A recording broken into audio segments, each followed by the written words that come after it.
Hello everyone, video में हम discuss करेंगे हमारे साइंटिफिक रिसर्च के रिगार्डिंग एमसीक्यूज़ हैं। ये जेके पीएसआई का टॉपिक है, ठीक है। वन बाय वन करके जो है हम क्वेश्चंस को डिस्कस करते हैं। देखो, सबसे पहला क्वेश्चन है कि with reference to the PM research chair scheme 2026 consider the following statements. It aims to attract the Indian origin researchers globally to strengthen the India का R&D इकोसिस्टम, ठीक है। It covers various strategic sectors like this and the scheme is open only to the Indian citizens working abroad and excludes the OCI card holders. देखो, इसमें जो सबसे पहले गया, जो मिनिस्ट्री ऑफ एजुकेशन है, इन्होंने एक लॉन्च किया पीएम रिसर्च चेयर स्कीम 2026 में, ताकि अट्रैक्ट कर सके जितने भी इंडियन ओरिजिन रिसर्चर्स हैं और इनोवेटर्स हैं अक्रॉस द वर्ल्ड। तो जो पहला पॉइंट है दैट इज़ करेक्ट, ठीक है। मतलब ऑब्जेक्टिव यही था कि कनेक्ट करें हम global Indian talent with Indian universities, national laboratories, ताकि R&D इकोसिस्टम है जो उसको बेटर बनाया जा सके, ठीक है। फिर सेकेंड जो है, इसमें 13 स्ट्रैटेजिक सेक्टर्स हैं, जिसमें क्वांटम है, AI है, बायोटेक्नोलॉजी है, स्पेस एंड डिफेंस है, क्लाइमेट चेंज है, ब्लू इकोनॉमी है, एटॉमिक एनर्जी है। तो सेकंड भी जो है दैट इज करेक्ट, ठीक है। फिर उसके बाद आ जाता है कि यहाँ पे जो स्कीम है it is open only to the Indian citizens. No, this is wrong, ठीक है। ये सभी के लिए जो है ओपन है, ये OCI कार्ड होल्डर्स के लिए भी है, POIs के लिए भी है। तो जो हमारा थर्ड है दैट इज इनकरेक्ट। तो यहाँ पे जो आंसर है दैट इज बी, ओनली 2, ठीक है। Now consider the following statements regarding the discovery of the new lizard species Messalina bishnoi। इसके बारे में डिस्कस करेंगे कि ये पहली confirmed record है of the genus Messalina in India। फिर the genus Messalina was previously known only from South America and the Sub-Saharan Africa। The species is currently known only from its type locality in the Bikaner district of the Rajasthan। देखो, सबसे पहले एक new species जो है of lizard, ठीक है, छिपकली Messalina Bishnoi, ये डिस्कवर कहाँ पे हुई है? It has been discovered in the Rajasthan, making it the first confirmed record of this genus in India. मतलब पहला इस जीनस का जो मतलब ये मेसालिना है, पहली बार इंडिया में मिला है। कहाँ पे मिला है? इन द राजस्थान। तो इसमें जो फर्स्ट है दैट इज़ करेक्ट।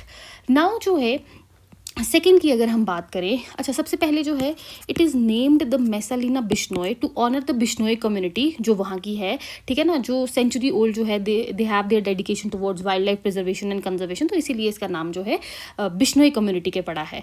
फिर उसके बाद है this second is wrong because ये जो स्पीशीज है it was previously known only from the middle east, north Africa, central Asia, जिसकी वजह से जो है ये इंडिया में काफ़ी एक सिग्निफिकेंट डिस्कवरी है वो मानी गई है। साउथ अमेरिका और सब सहारन अफ्रीका से नहीं है।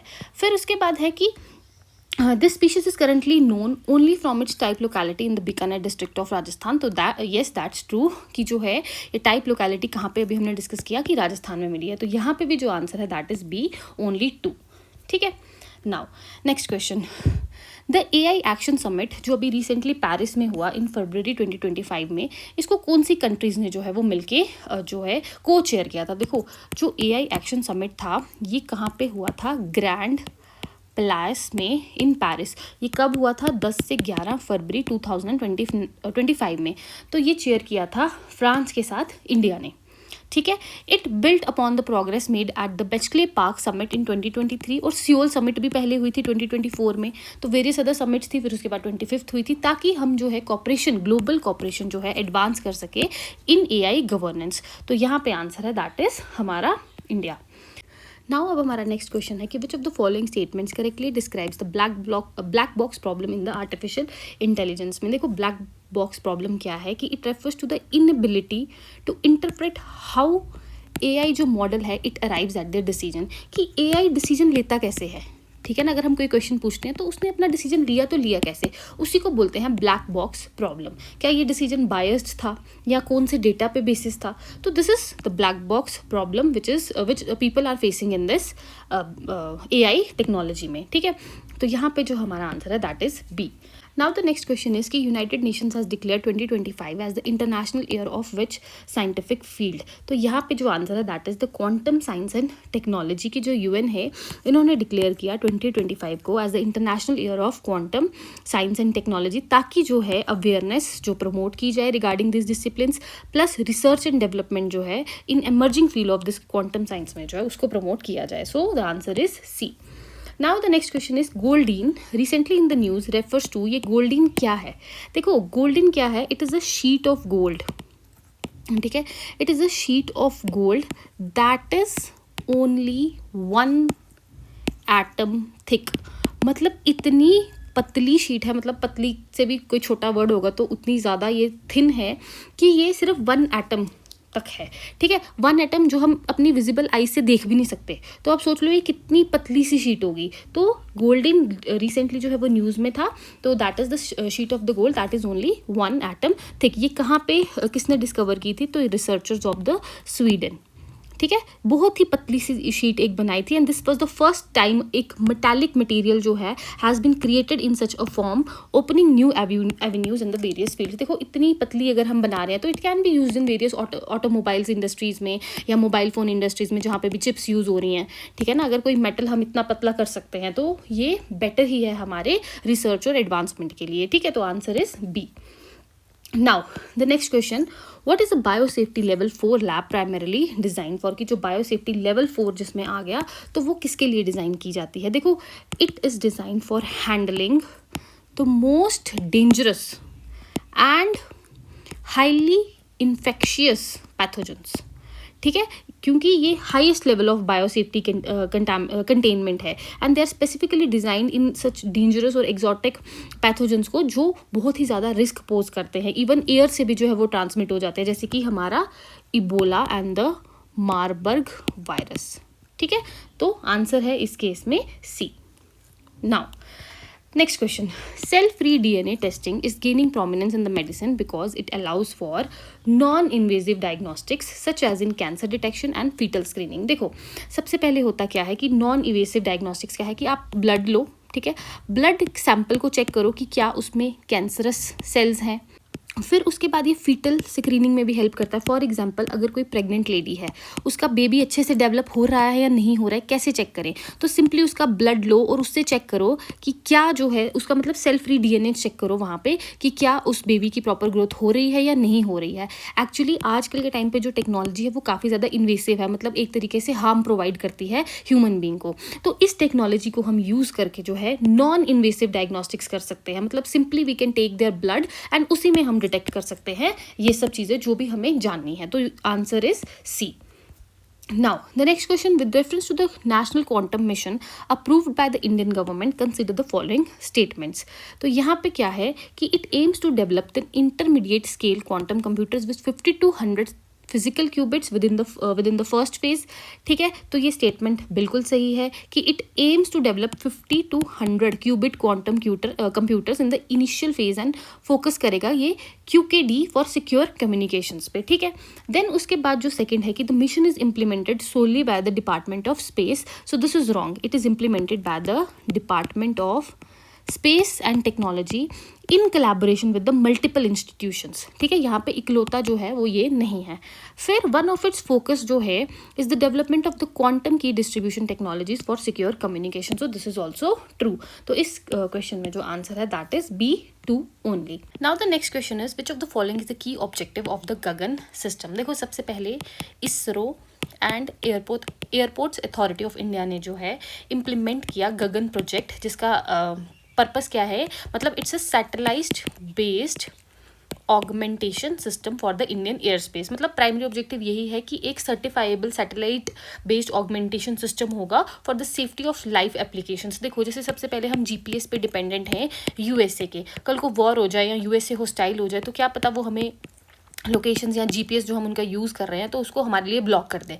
तो इसीलिए इंडिया ने भी जो है, इसरो ने और AI ने मिलके जो है अपनी एयर स्पेस के लिए जो है ये गगन सिस्टम जो है वो इंट्रोड्यूस किया, ठीक है। तो इसीलिए जो इसको इन्हांस किया गया था, मतलब इसको डिज़ाइन किया गया था to enhance the accuracy and the integrity of the GPS signals over the Indian air space, and जो है ये इम्प्रूव करेगा पोजिशनिंग एक्यूरेसी को from about 20 meters to 1 to 2 meters तक, ठीक है। तो जो आंसर है that is B, to enhance the accuracy and the integrity of the GPS signals for the aviation, ठीक है। Now the next question is the विकसित vibrant village program 2026 is implemented through which autonomous body under the ministry of youth affairs and sports.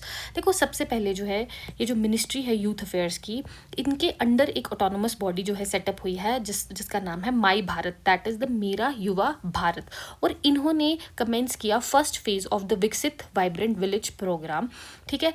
और ये benefit करेगा youth in the age group of 15 to 29 years के लिए। तो जो autonomous body है उसका नाम है हमारा मेरा युवा भारत, ठीक है। अब ये पायनियरिंग यूथ लेड इनिशिएटिव है जो एम करेगा कि हम स्ट्रेंथन करें ग्रास रूट्स एंगेजमेंट को, नेशनल इंटीग्रेशन को फॉस्टर करे और प्रमोट करे सस्टेनेबल डेवलपमेंट इन इंडिया के बॉर्डर विलेजेस में, ठीक है। यहाँ पे बॉर्डर विलेजेस की बात की गई है। एंड ये जो प्रोग्राम है it will be implemented in the 2 phases, ठीक है। ये भी इंपॉर्टेंट है, this you have to remember. और सिग्निफिकेंट कंपोनेंट जो है ना इस प्रोग्राम का, that is the promotion of the nation first challenge, ठीक है। अ नेशन वाइड कैंपेन जो एनकरेज करेगा रिस्पॉन्सिबल सिटीजन्स को और सस्टेनेबल लाइफ प्रैक्टिसेस को। तो यहाँ पे इस केस में जो आंसर है that is Mera Yuva Bharat.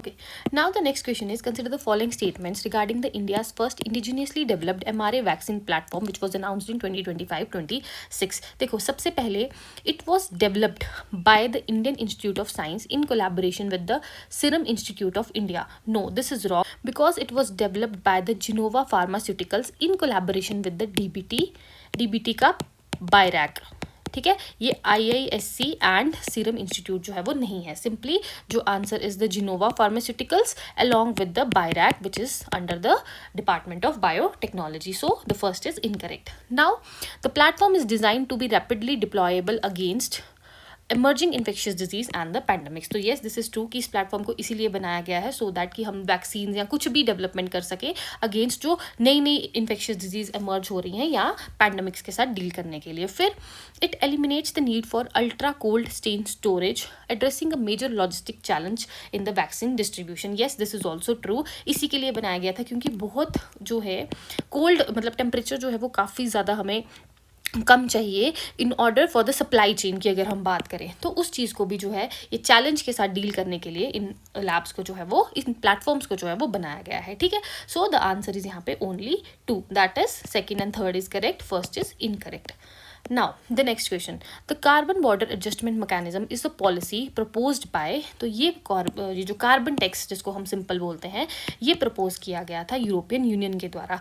Actually ये कार्बन टैक्स क्यों है, because of this global warming, carbon dioxide के लेवल्स काफ़ी ज़्यादा इंक्रीज हो रहे हैं। तो यूरोपियन यूनियन ने ये टैक्स लाया कि हम लोग वही चीज़ें इम्पोर्ट करेंगे जिनमें जो पोल्यूट नहीं कर रही इन्वायरमेंट को। मतलब अगर आप चाहते हो कि आपकी कंट्री का प्रोडक्ट यूरोपियन यूनियन में सेल हो तो उसके लिए जो है आपको सर्टिफिकेट देना पड़ेगा कि इससे कोई भी पोल्यूटिंग एक्टिविटी जो है वो नहीं हुई है। तो उसके लिए जो है इन्होंने कार्बन टैक्स लाया था, ठीक है। तो the answer is C. Now the next question is कि ये टेक्निकल रिसेशन जो है ये क्या है। देखो, सिंपली अगर हम बात करें 2 कॉन्जिक्यूटिव क्वार्टर्स में जब नेगेटिव GDP ग्रोथ रेट हो उसको हम बोलते हैं टेक्निकल रिसेशन। फॉर एग्जाम्पल इस क्वार्टर में, दैट इज फॉर एग्जाम्पल जन, फेब और मार्च, इसमें हमारा GDP ग्रोथ था 3%, लेट अस सपोज। फिर अप्रैल, मई और जून इसमें -1% का GDP ग्रोथ था, ठीक है। जुलाई, अगस्त और सितंबर इसमें -3% का हो गया। 2 क्वार्टर्स, ठीक है, कॉन्जिक्यूटिव क्वार्टर्स, पहला क्वार्टर दूसरा क्वार्टर, इन दोनों में क्या है, नेगेटिव ग्रोथ है। नेगेटिव ग्रोथ है। जब 2 कॉन्जिक्यूटिव क्वार्टर्स में आप नेगेटिव ग्रोथ देखोगे इन द रियल GDP में, उसको हम बोलते हैं technical recession. Very very important. So the answer is C. Now consider the following statements regarding the GM mustard crop in India. सबसे पहले it was developed in India by the Center for Genetic Manipulation of Crop Plants at Delhi University. So this is true. It is currently the only GM crop commercially approved for cultivation in India. This is incorrect because BT cotton इकलौती ऐसे जो है genetically modified crop है जो approve की गई है India में कल्टीवेशन के लिए। देखो, GM मस्टर्ड को भी जो है इंट्रोड्यूस करने की बात की जा रही थी, लेकिन ये काफ़ी ज़्यादा कमर्शियल क्लियरेंस के लिए काफ़ी ज़्यादा इसको रेगुलेटरी और लीगल हर्डल्स जो हैं वो फेस करने पड़ रहे हैं। तो that is the second is incorrect. तो जो आंसर है that is a, 1 only. Now the next question, the global biofuel Alliance was launched during which international event? तो यह कब लॉन्च हुआ था? ये लॉन्च हुआ था जब G20 न्यू दिल्ली में समिट हुआ, तो वहाँ पे ये ग्लोबल बायोफ्यूल अलायंस जो है it was launched during India's presidency, ठीक है। और ये क्यों बनाया गया था? इट वाज एस्टैब्लिश्ड ताकि फैसिलिटेट कर सके कॉपरेशन और एक्सेलरेट कर सके the global adoption of the sustainable fuels को। तो यहाँ पे जो आंसर है दैट इज़ बी। तभी जो है इंडिया बायोगैस या वेरियस अदर ग्रीन एनर्जी पे जो है वो फोकस कर रहा है, ठीक है। तो the answer is B. Now the national rail plan it aims to create a future ready railway system in India by which year. इसका टारगेट कब तक का है, तो इसका टारगेट है 2030 तक, ठीक है। ये चाहते हैं कि फ्यूचर रेडी रेलवे सिस्टम हो और स्ट्रैटेजिक प्लान इंट्रोड्यूस करेंगे ताकि कैपेसिटी और एफिशिएंसी जो है वो इंडियन रेलवेज की जो है उसको इम्प्रूव किया जा सके। So the answer is B. Now the Kavach system recently in the news for railway safety is a. अब ये कवच सिस्टम क्या है, सबसे पहले आपको ये पता होना चाहिए कि रेलवे से रिलेटेड है, ठीक है, ऐसे भी पूछ सकते हैं। अब ये है क्या, ये सिस्टम क्यों इंट्रोड्यूस किया था, ये क्या था कि लोकली डेवलप्ड ऑटोमेटिक ट्रेन का प्रोटेक्शन सिस्टम। कवच हो गया मतलब एक प्रोटेक्शन आप प्रोवाइड कर रहे हो, ठीक है। तो यहाँ पे जो आंसर है दैट इज सी, और ये इंडिजीनियसली डेवलप्ड है, ठीक है। It is an indigenously developed automatic train protection system जो सेफ्टी को एनहांस करेगा ताकि जो ट्रेन का कोलिजन है दूसरी ट्रेन के साथ वो नहीं हो पाए। और ये किसने जो है डेवलप किया है, it was designed by RDSO, that is the research design and standards organisation in collaboration with the Indian industries, ठीक है। So the answer is C. Now next question है कि इंडिया का पहला quantum diamond microchip imager was developed through a collaboration between the TCS and which institution। कि India का एक quantum diamond microchip imager बनाया गया है, ये TCS ने IIT बॉम्बे के साथ मिलकर बनाया है, ठीक है। ये क्या है कि ये इस तरीके से जो डेवलपमेंट्स इसमें हो रही है क्वांटम कंप्यूटिंग में, तो it shows our national quantum mission. ये किसके अंडर हो रहा है, सब नेशनल क्वांटम मिशन में, ताकि हम जो क्वांटम टेक्नोलॉजीज हैं इंडिया में उनको एडवांस कर सके। So the answer is A. Okay, now आज का लास्ट क्वेश्चन कि जो new fishery and oceanographic research vessel है being developed by the ministry of earth sciences will replace which ageing research vessel. देखो यहाँ पे एक पहले रिसर्च वेसल था जो पुराना हो गया है, उसके रिलेटेड जो है हमने एक नया जो है वेसल इंट्रोड्यूस किया। तो वो जो पुराना हो गया था वेसल, उसका नाम क्या था, तो उसका नाम था दैट इज सागर संपद, ठीक है। एक नया वेसल है, वेसल का नाम क्या है, fishery and oceanographic research vessel is being developed as a floating lab, ठीक है। ये एक एज अ फ्लोटिंग लैब काम करेगा, किसके लिए, for marine and the ocean research के लिए, ठीक है। और ये इस सागर संपत को जो है वो रिप्लेस करेगा, जो पहले जो है मेराइन रिसर्च में जो है वो काम करता था सिंस 1984 से जो है ये सागर संपत था। Now we have introduced the new lab for this, ठीक है। सो इन क्वेश्चंस में जो है 20 क्वेश्चंस थे, इसके आंसर्स यहाँ पे दिए हुए हैं वो आप देख सकते हो। बाकी कोई भी डाउट है तो अब आप मुझे कमेंट्स में पूछ लेना। थैंक